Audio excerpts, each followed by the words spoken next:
I've really been trying to get the Bloodhound earlobe, but it's been a struggle. Hold on. Okay, here we go. Here it comes. Here it comes. Here it comes! Happy, Saturday?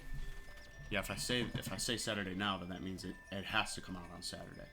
So those are the rules. I don't make them. I'm just a follower, right? Okay, excuse me. Modern platforms kind of have a moral compass of their own. What I mean by that is that they have culture that separates them from one platform to the other. Like something that would be funny on TikTok might not fly on Instagram.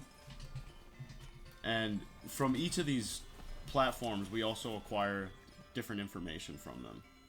And we feel FOMO no matter what it is.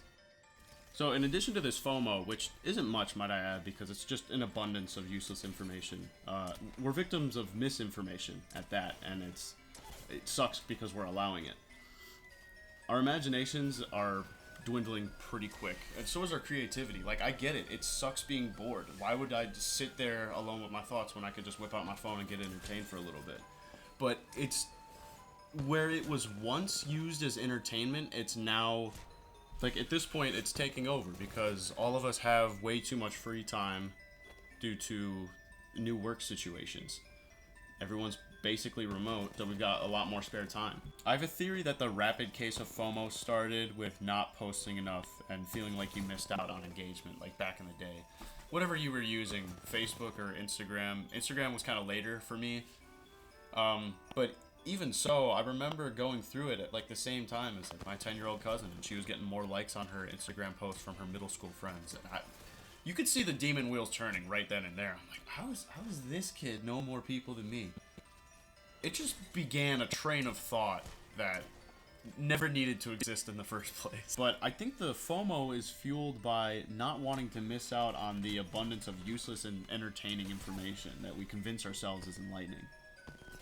Like, you still get current events and news, but the commercials instead are hour-long scrolling sessions filled with, I don't know, like learning how to bake with protein powder. Like, I'm never gonna do it, so why do I keep watching the videos on it?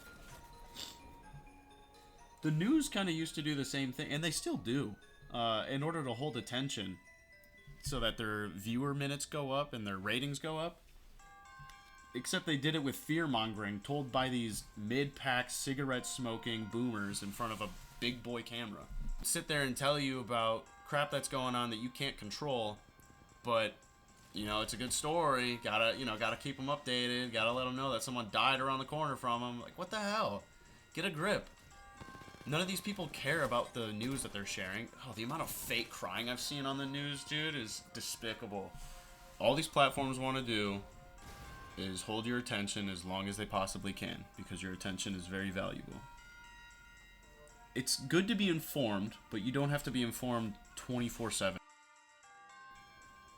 News networks, for the most part, have lost their luster over the years, and I think it's a combination of kids convincing their parents that the shit that they're getting fed is no more productive than the hand that's feeding us the information on our phones.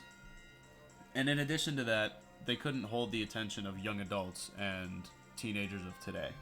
Fox News, CNN, CNBC, like all of these are just little packaged algorithms for families that were living in certain areas.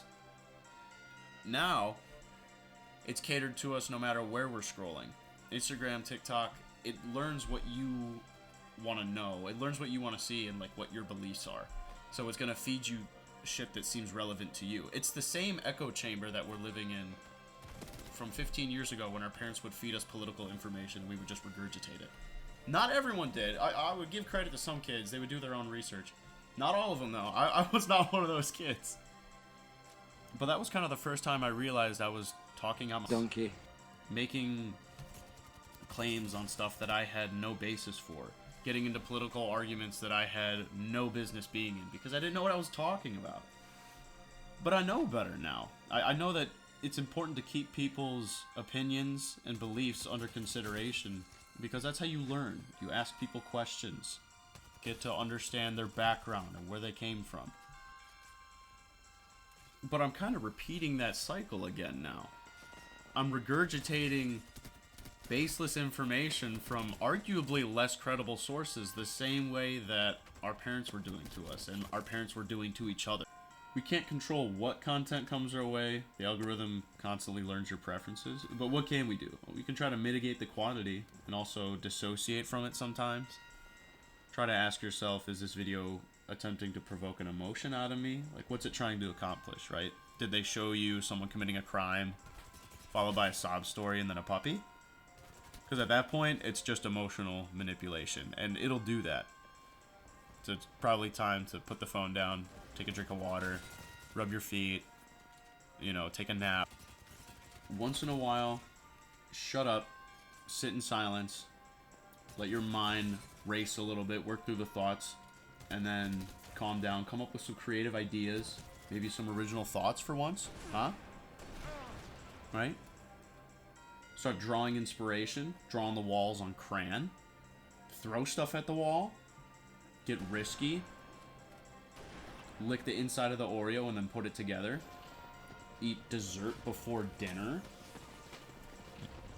I don't really know what happened to the outro, but yeah, basically just be okay with being bored a little bit. That's kind of how we got creative as kids. I remember one of the things my friend and I used to do was literally write ideas down and put them in a hat of things that we were thinking about doing. It can be stupid, creative. You can even play with Lincoln Logs, maybe make a blanket fort. Cardboard box motel in his basement. We would sleep over there on the weekends before, like, I think before we went to swimming lessons. Because my parents didn't think I was a good swimmer. Oh no.